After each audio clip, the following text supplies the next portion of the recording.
Well, my apologies. Sometimes, even though my internet says it's strong, I think it's a YouTube thing where it kicks me off. I'm not sure, but that wasn't good. So I apologize for there. But there's nothing I can do. It's just the internet. And like I say, now it's fine. It was fine the first hour. Or how long was I on?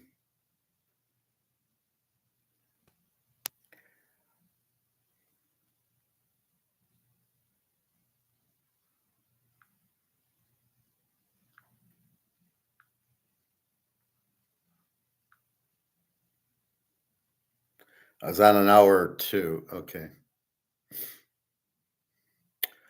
Anyway, let's continue.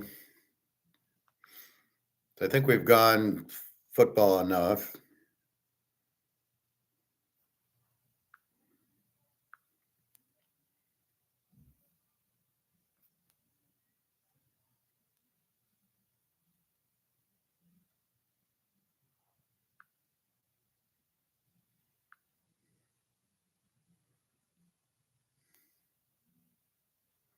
I love putting these Mediterranean pictures on my thing. All right.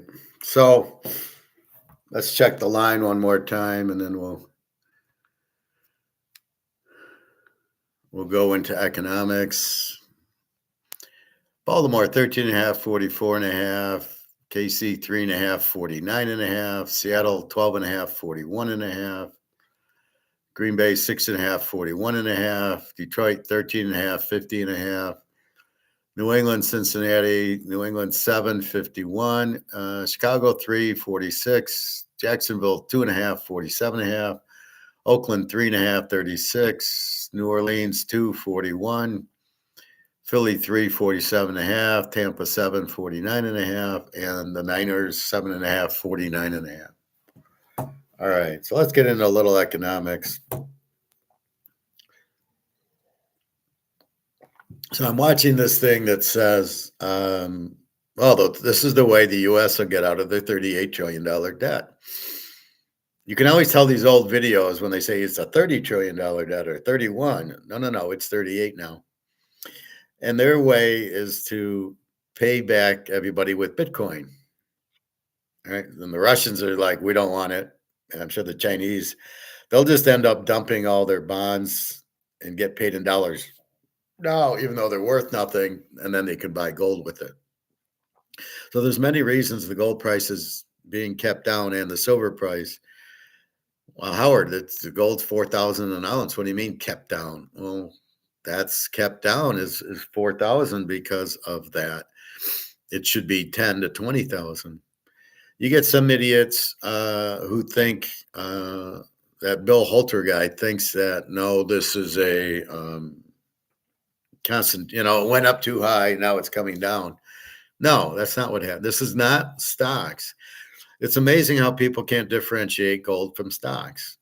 Stocks do not do this. Gold does. They're totally different. Stocks go up, and everybody jumps in, but the company makes a product. Microsoft, they make computers and the software and everything else, and the value is what it is. But maybe X amount divided by the shares, so it's should be $100 a share, and people jump in it, and then it goes up to $200 a share. And they realize no, that's too high, and then they start selling it down because it's too high of a thing. And that's what you need to understand with stocks. But gold, how is it overvalued? Well, it's run up too much. How is it run up too much? It's not even near where it should be. The price of gold in reality is up here and COMEX is here. So how is it if it runs up here, it should pull back because it ran up too high? Well, that's a stock. Gold is not a stock. The value of the gold, we don't even know what it is. It is not. It is whatever this is, not what COMEX says it is. So we take advantage and buy it because COMEX doesn't know what they're doing.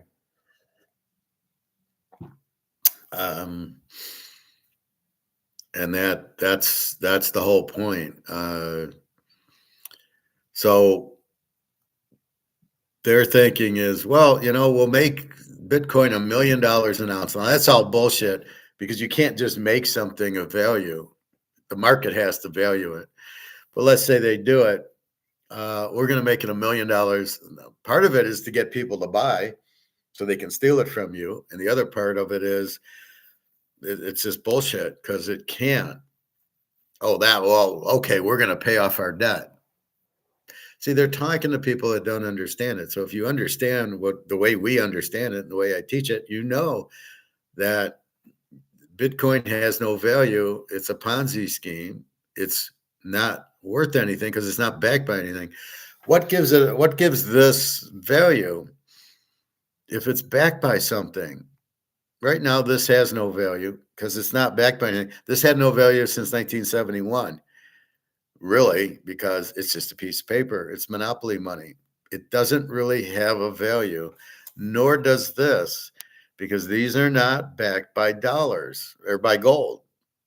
It's just the faith of the government. Who trusts the government? Nobody trusts the government. You gave us COVID. You gave us 9/11. You gave us all this shit. We walked on the moon. Yeah, really? You're giving us all these wars. You cause massive inflation, which is money printing, not prices. That's the other thing is people think that's, it's money printing. So they really don't know.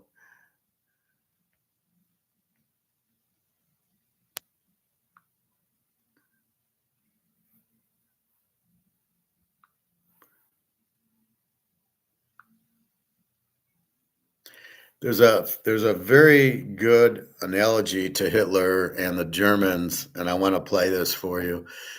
I'll just play the first 10 minutes. It's 2 hours, and I'm about halfway done with it. But the parallels are incredible. The parallels are the Nazis were going into, they were bankrupt.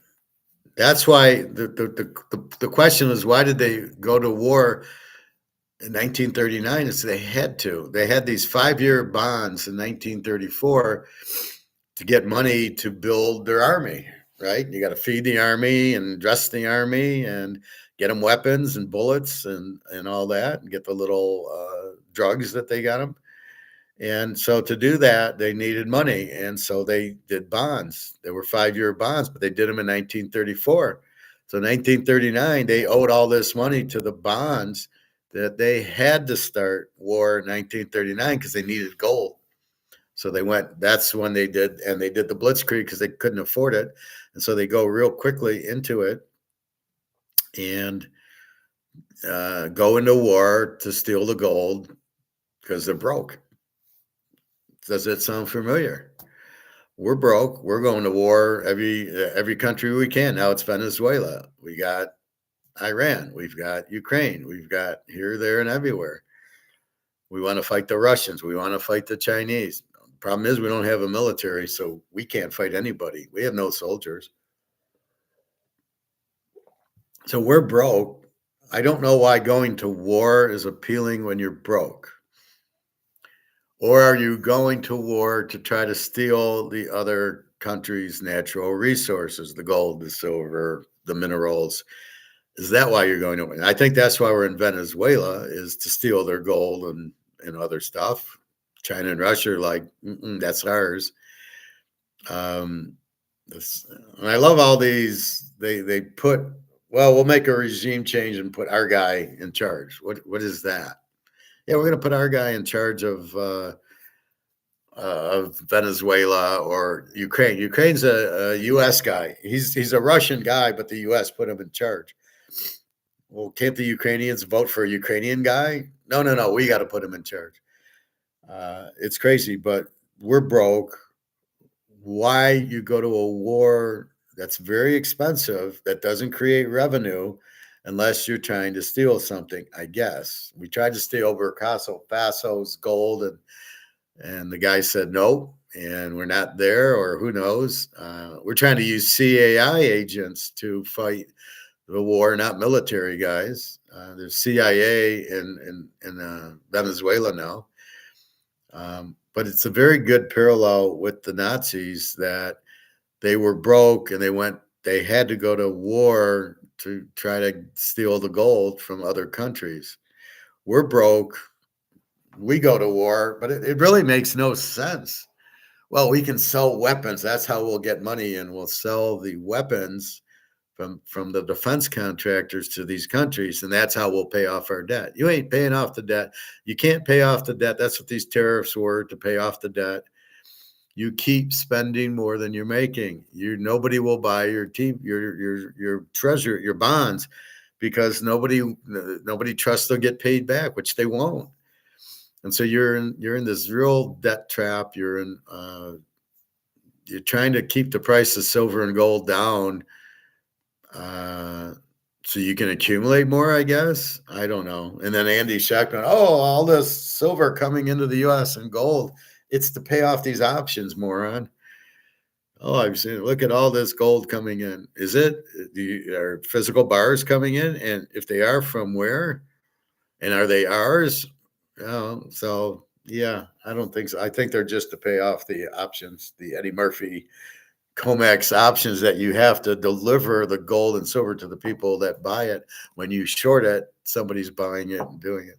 So let's watch this a little bit.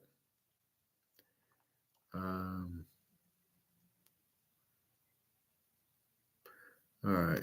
Very interesting. The Wehrmacht could defeat Poland easily. You're taught that Hitler started World War II because he was pure evil and greedy, but that's far from the truth. There are actually 7 key reasons that forced him into war. Hitler had been in power for 6 years by September 1939. During those years, he'd achieved remarkable territorial gains through threats and diplomatic pressure. European powers backed down rather than fight. The pattern was clear and the strategy was working. Suddenly, in September 1939, he abandoned this successful approach. He invaded Poland, triggering declarations of war from Britain and France. He gambled everything on military conflict when diplomatic pressure had been delivering results consistently. What follows is the story of how those 7 reasons built, converged, and finally exploded into the most destructive war in human history. Section 1. Economic fraud collapsing.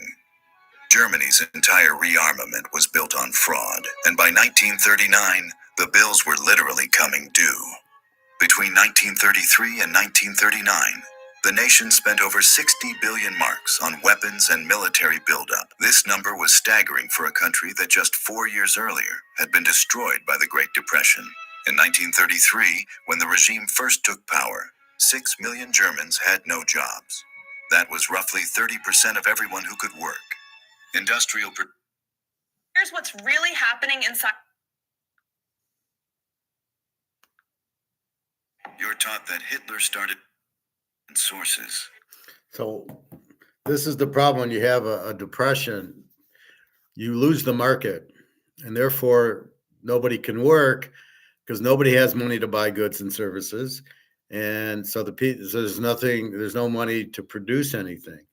So that's why there's 6 million people unemployed. And we're having that here, where there's more layoffs than hiring. And the market works is when we go to work, we buy things, right? We get the medium of exchange, we go buy things. The market doesn't work if we don't go to work, we don't buy things. And that's what happened in Germany, mostly from World War I. But this was also part of the Great Depression and the tariffs the idiots did here, where prices go up over market and they can't afford it. And then there's layoffs because the companies start losing money, and then they end up going broke, and then there's a bunch of unemployment. Hence, we have all these jobs for you. You get to wear this uniform and go Heil a lot. Romanian oil fields provided some supply, but nowhere near enough for sustained operations. The Soviet Union had vast oil reserves. His particular genius was creating an elaborate system. You're taught that collapsing. Germany's entire rearmament was built on fraud, and by 1939, the bills were literally coming due. Between 1933 and 1939, The nation spent over 60 billion marks on weapons and military buildup. This number was staggering for a country that just 4 years earlier had been destroyed by the Great Depression. In 1933, when the regime first took power, 6 million Germans had no jobs. That was roughly 30% of everyone who could work. Industrial production had collapsed to just 58% of its 1928 peak levels. Across the country, banks failed, businesses closed permanently, and hunger and desperation became visible in every major city. However, within just 6 years, the country had built one of the most powerful militaries in the world, from almost nothing. The transformation was remarkable.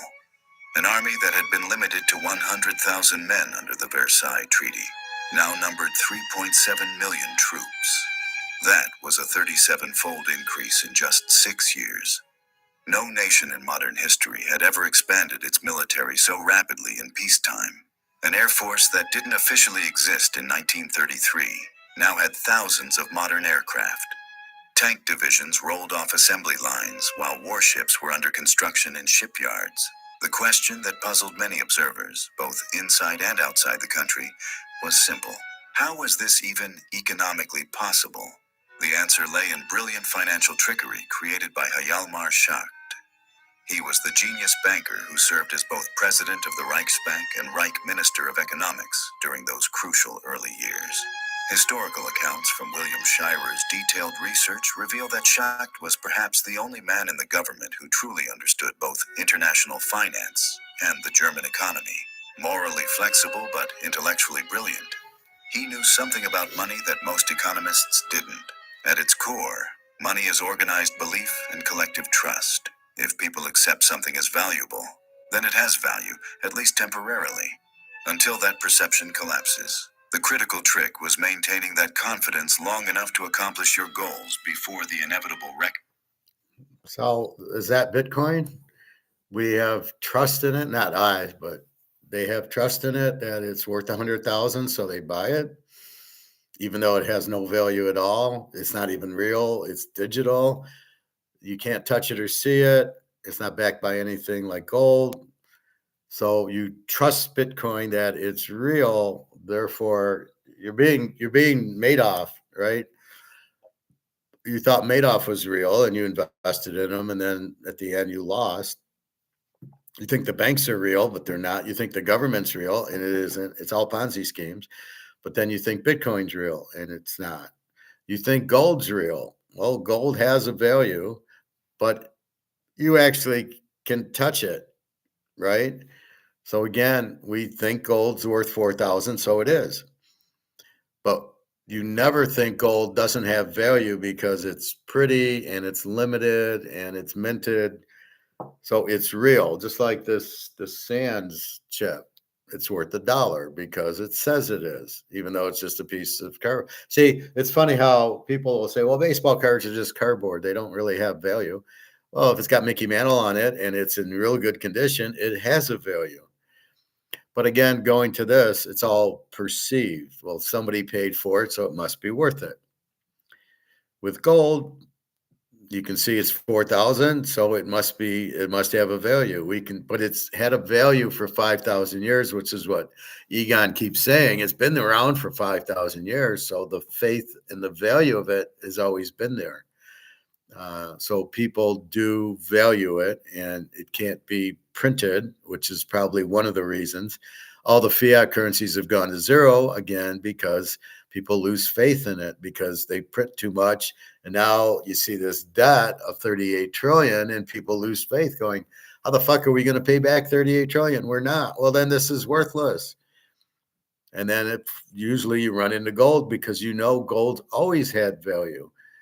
And that's the key. And silver. They've always had value. We just don't know what the real value is. All right. But that was a good key point there. Arrived. His particular genius was creating an elaborate system that allowed massive military spending while successfully hiding its true costs and scale from virtually everyone until it was far too late to turn back. Schacht's masterpiece was the Mefo bill system, named after a shell company created purely to hide weapons spending, Metallurgische Forschungsgesellschaft, or the Metal Research Company. was officially founded in 1934 with a nominal capital of just 1 million marks.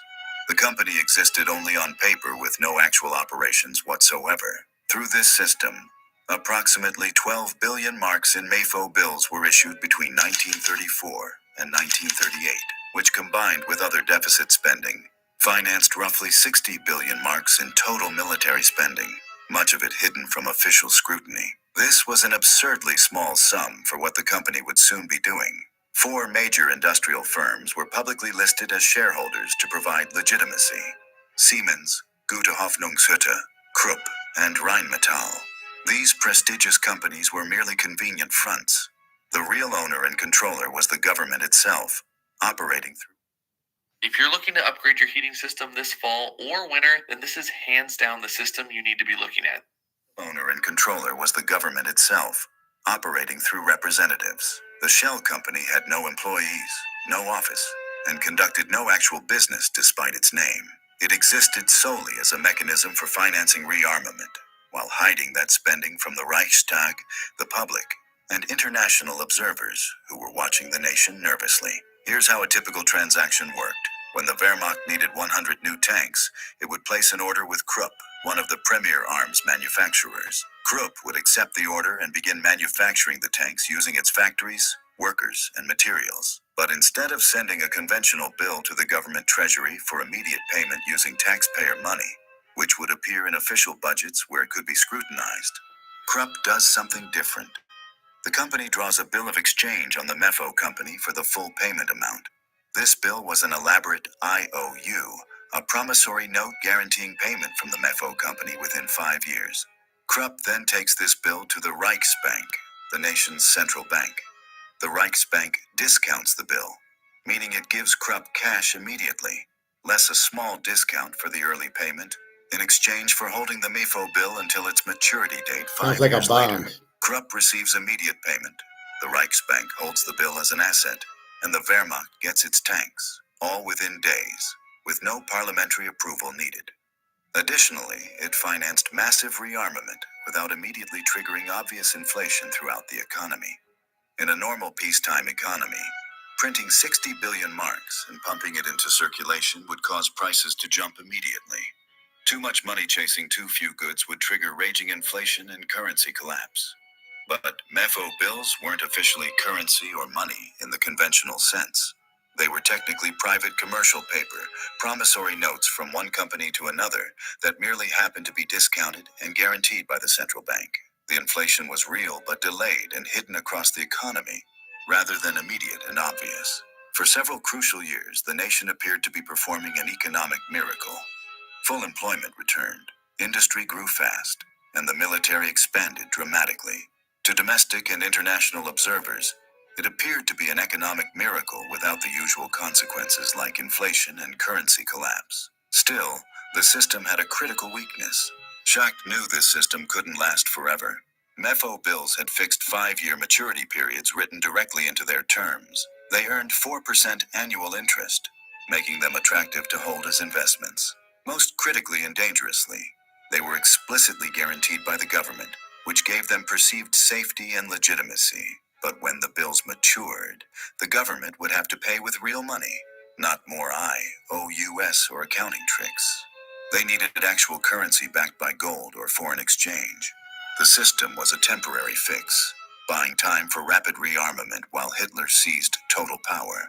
But the bills would eventually come due, and the fraud would be exposed.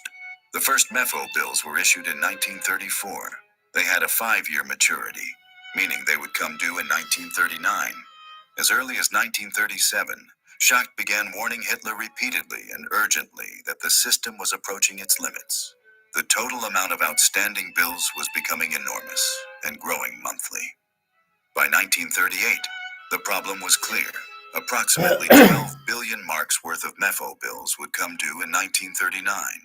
Neither the Reichsbank nor the government had anything close to that amount in actual money. Does that sound familiar with what's going on now? We have 38 trillion in debt. It's due. It's about to balloon. There's about to go. These were at 0%, 1%, are now at 5%. This is identical to what happened to the Nazis in 1930. So in 1934, they do the bonds. They come due in 39. You need money for them. Let's have a war. I don't really get the concept of it.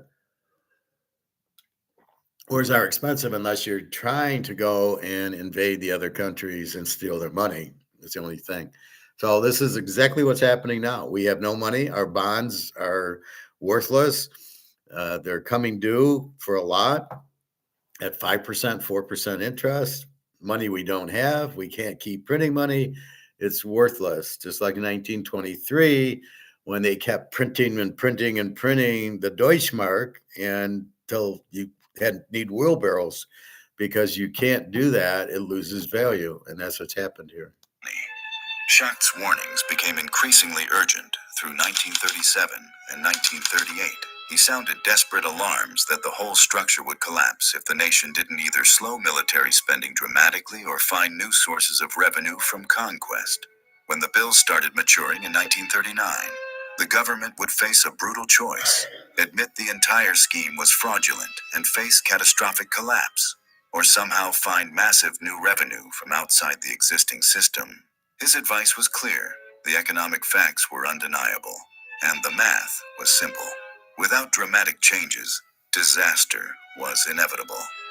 The Nazi government's response was characteristically brutal. In January 1939, Schacht was dismissed as Reichsbank president. The dismissal didn't solve the underlying problem. It just silenced the one person loudly warning about the approaching crisis. His replacement, Walter Funk, was more compliant, but far less competent, and the military spending continued without restraint. Even beyond the MEFO bills fraud, other economic pressures were mounting. The country lacked basic resources needed for modern warfare, producing almost no petroleum from domestic sources. Historical records show the nation produced only about 10% of its oil domestically, including early synthetic fuel production. Oil was the lifeblood of modern mechanized warfare. Tanks, aircraft, trucks, and ships all required fuel, and everything about modern military operations depended on adequate petroleum supplies. The nation had to import nearly all its oil from foreign sources. Romanian oil fields provided some supply, but nowhere near enough for sustained operations. The Soviet Union had vast oil reserves, but relations with Moscow were unpredictable. Middle Eastern oil was controlled by Britain and France. American oil was an ocean away and would be cut off in any war with the Western powers. The oil situation alone created enormous strategic vulnerability. Beyond oil, the list of critical resource shortages was extensive and growing. Iron ore was needed in massive quantities for weapons production. While the nation had some domestic iron ore, it was insufficient for the scale of rearmament underway. High-grade Swedish iron ore had to be imported through routes that could be easily cut off in wartime. Copper was essential for electrical wiring in everything from aircraft to radios to artillery fire control systems, and for shell casings for artillery and small arms ammunition. Major companies like Krupp, IG Farben, and Siemens needed copper desperately. But domestic production was minimal, and imports provided nearly all supply.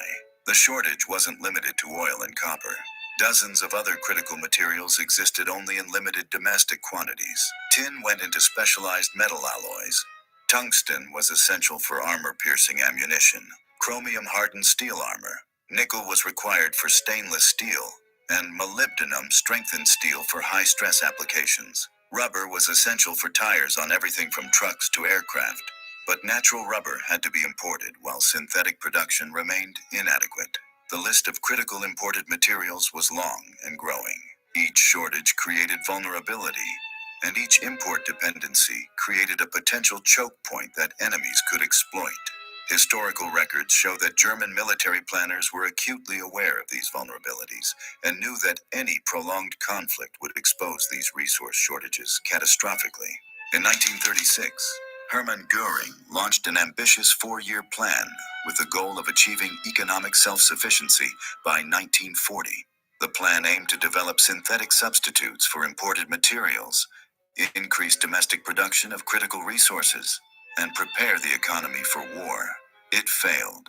3 years later, the nation remained dangerously dependent on imports, with dependency in some areas. That's why you need free trade.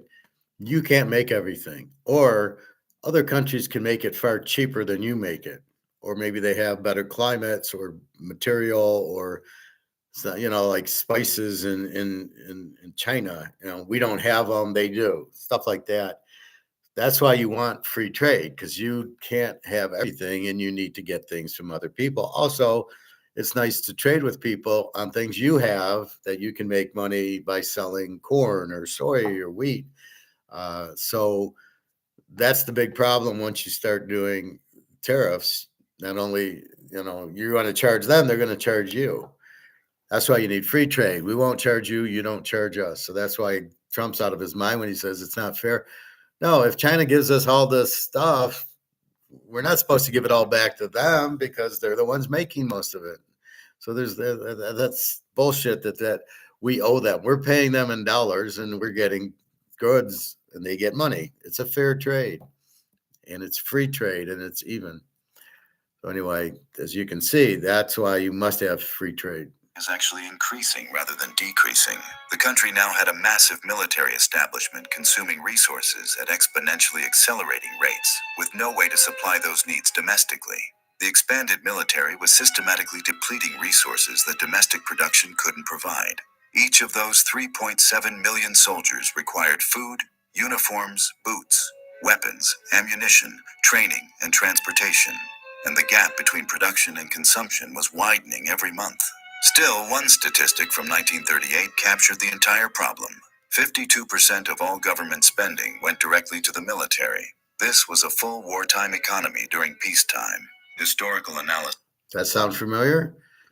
Most of our budget, Social Security, the interest on the debt, and the military, and then the government spending for the government employees. There's that. So that's where it goes. Most of it goes to the interest on the debt and the military, the defense contractors. They get their cut. So you can see, why are we spending so much when we're not at war? And it just drains you. You can't just keep printing money. That's the point. Shows that developed nations usually spent 10 to 15% of their budgets on military forces during peacetime, with 20% considered high and 30% indicating war preparation. The nation was spending like it was already at war without acquiring any new resources or territory. The bills were mounting, the resources were depleting, and the system was consuming itself. Living standards had genuinely risen between 1933 and 1936. Unemployment had fallen from 6 million people to nearly zero. Industrial production had recovered dramatically, and wages had risen. For many Germans, life had gotten noticeably better during those years, and the regime could rightfully claim credit for pulling the nation out of the Depression's depths. However, by 1939, that trend had reversed. Rationing was quietly introduced for consumer goods and food, while shortages became common in daily life. Farm workers drafted into military service meant tighter food supplies, and wages were flat or falling even as prices rose. The famous slogan, "Guns instead of butter," was a literal economic policy, with resources that would normally produce consumer goods being forcibly diverted to military production. The Nazi government's propaganda machine, controlled by propaganda minister Joseph Goebbels, worked constantly to explain these mounting sacrifices as necessary and temporary. The message was consistent and repeated endlessly through newspapers, radio, films, and public speeches. The nation was surrounded by jealous enemies who wanted to keep it weak, and current hardships were the unavoidable price of security. Once the country was sufficiently strong, life would improve dramatically. The YouTube Music app has the power to sense what you like from the moment you open the app. If the country was sufficiently strong, life would improve dramatically for everyone. The propaganda was sophisticated and effective for several years, successfully maintaining public support, or at least public compliance. But even the most sophisticated apparatus could only mask harsh economic reality for a limited time. Without major external victories to justify the hardships, domestic discontent would inevitably grow. What made this economic crisis even more desperate was the nation's growing isolation from global trade systems. Britain and France controlled the world's major trade routes through their powerful navies.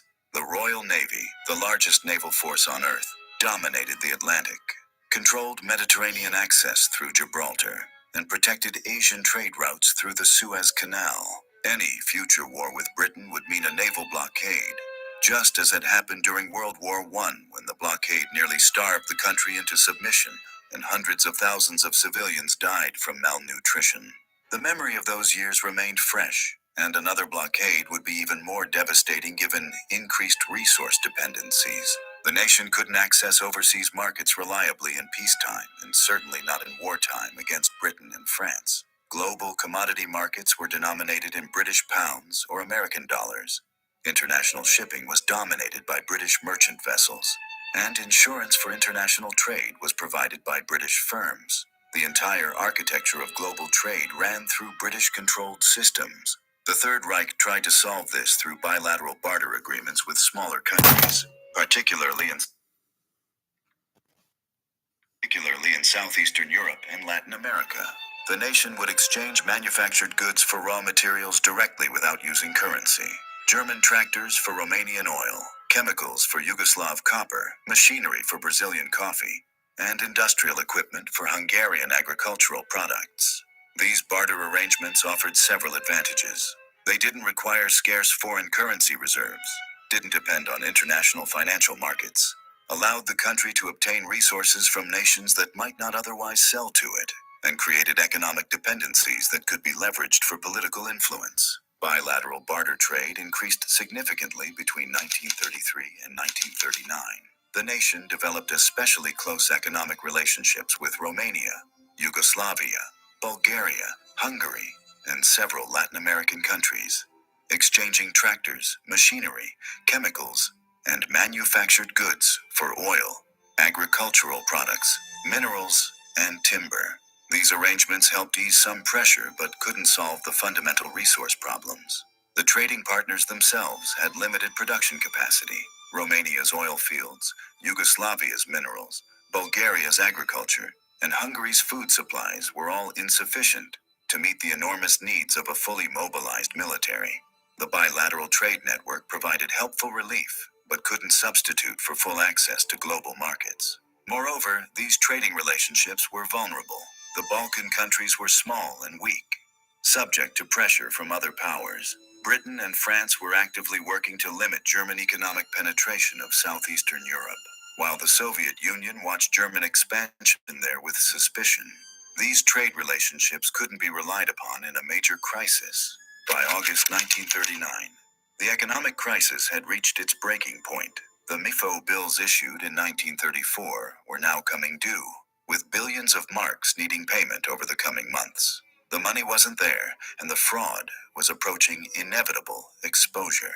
Meanwhile, the trading arrangements that had provided some relief remained vulnerable to outside pressure, and access to global markets remained blocked by British naval power.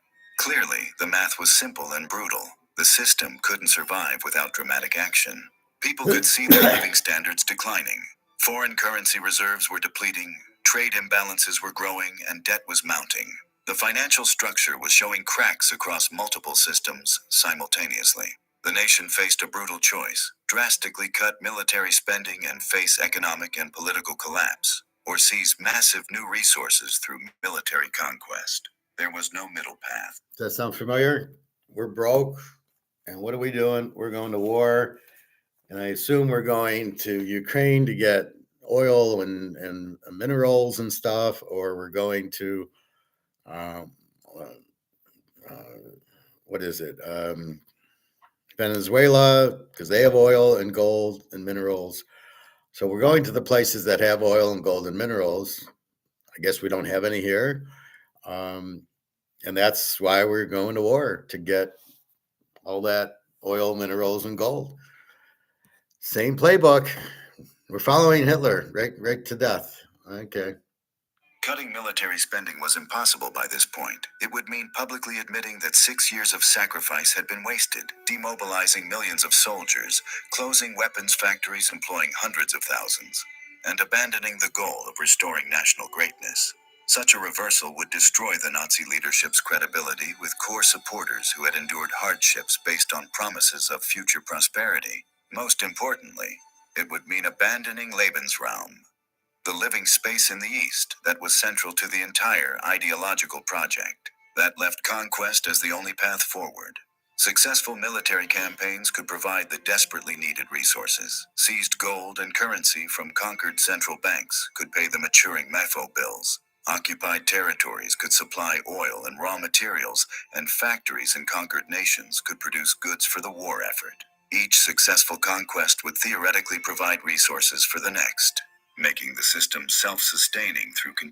So that's why they blitzkrieg. They had no money. And what did they do in the blitzkrieg? They ran right to the central banks and stole the gold, whatever oil they could get. That's why they invaded Russia. They needed Russia's oil fields. That's why they're in North Africa going after their oil fields. So Germany was really not in a good position to go to war. They didn't have any natural resources, no oil, no money, probably not a lot of gold. So they'd go to Czechoslovakia and steal their gold. And then that would get them off the hook a little for these bonds that they coming due in 1939. Continuous expansion. This was the economic logic driving the nation toward war. The existing system was unsustainable. Contraction meant collapse. Expansion through conquest was the only path that offered hope of survival.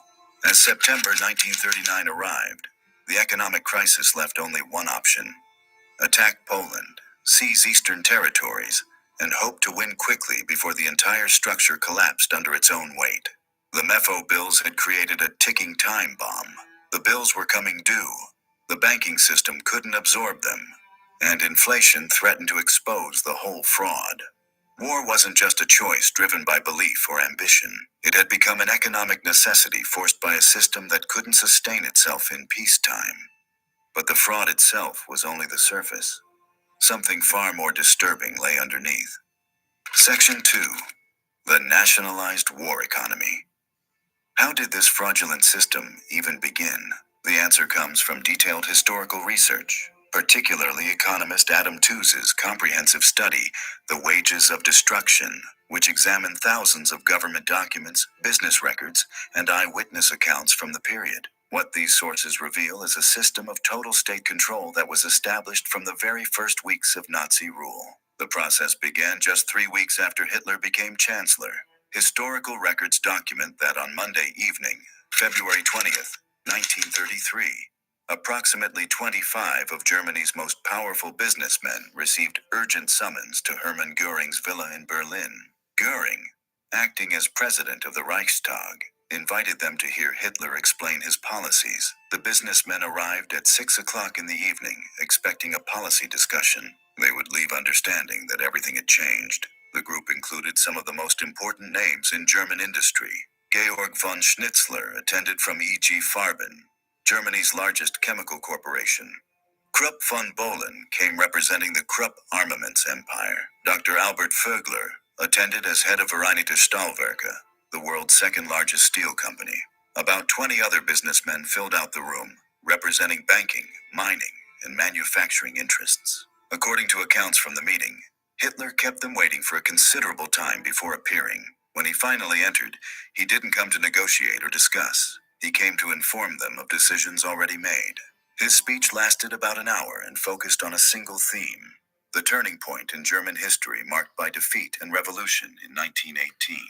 All right, I'm going to end it here. Time for football. But you can see they had to go to war in 1939 to pay off all these treasuries that they did in 1933 and 34 to build their military and put everybody to work there. So it was all bullshit, but we're headed down the same path. All right, good luck today in the football. www.teaserking.com. I have one lot going today. All right, take care, everybody.